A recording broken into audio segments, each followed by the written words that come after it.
Underneath Landscape, there's a tool called Paint. And if you select on Paint, you'll notice that you have a variety of different materials available on the bar going across the bottom of the screen. Also, you'll see that there's an option here for Choose Landscape. Now, let's take a look at what each one of these different tools can do. Choose Landscape. If you click on the picture of the landscape, you'll see a variety of presets for the materials that are available to you. If you click on this scene in the upper left-hand corner, notice how we now have snow along the edges of the rock.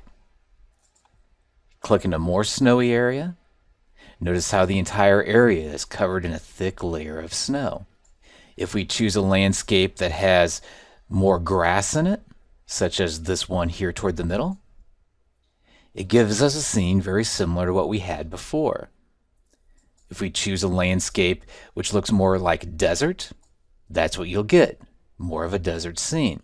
But what's important to note is that every time that we chose a new landscape, it was also giving us a different material for the rock that makes up the side whenever we're looking down into the canyons, as well as some materials over here.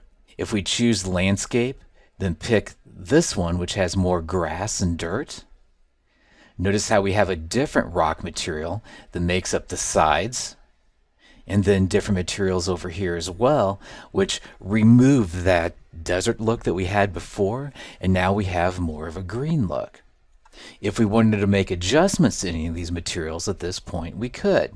Next thing would be the move over here to where we have the grass, then select on Edit Type, and that was the little up arrow right above where that material was located at.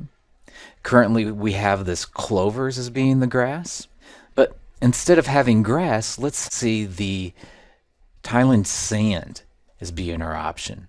See how we now have sand all over? So that's affecting the scene in the way that it will display. So you can choose how you want your scene to display by just adjusting the various materials that will be associated with that scene. To change it back, I'll come back over here, click on Edit Type, click back on Clovers. Now we can see that we have our grass back. And the last thing that I wanted to mention is that there's a reason why this is called the Paint command, and that's because you can paint materials into a scene. For example, if I decided to move my cursor over to this area, click inside of this box, then I wanted to apply that material to a different spot here within the scene, I could then move my cursor over to where I wanted to apply that material in the scene, hold my mouse button down, and as I hold my mouse button down, it will gradually apply that material into the scene. This is actually what's called painting the material there into the scene. So you can start by using your landscaping tools to give you the scene with the basic materials that you would typically have in that kind of environment. Then if you wanted specific areas for there to be materials of a certain kind, you can then choose that kind of material from any of the materials that are available to you. Move your cursor over into the area, click and hold your mouse button down to slowly paint that material onto the surface that you're selecting.